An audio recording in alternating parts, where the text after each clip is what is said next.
Hello. Have to feed the fish.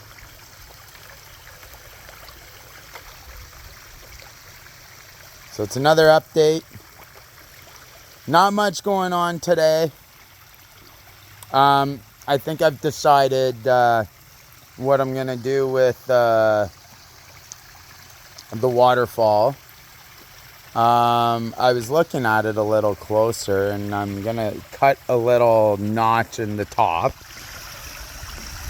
between the two bars. Not much, but enough where it's just gonna flow out. And then you see right there, there's a little divot. So that's how far the waterfall is gonna fall. And then I'm gonna come out a little farther with some rocks. And then I'm gonna have another fall down around here-ish. So there's gonna be like 1, 2, 3 little waterfalls, kind of like how this is here. So I think I'm gonna do that in the next couple days.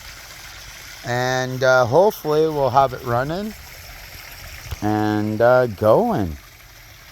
So a couple more updates. The purple water irises are blooming.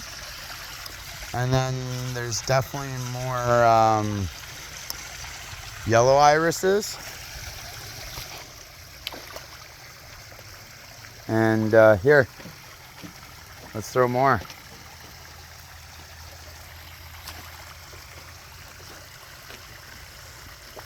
It's a beautiful hot day, super hot. It's about 32 to 35 degrees Celsius. So for where I live, in Canada, that is pretty hot. So a little later on, we're gonna do some watering. Stuff needs some watering, and then there's gonna be some swimming going on in the pond, just to cool off. Okay, well that's today's update. Have a good day.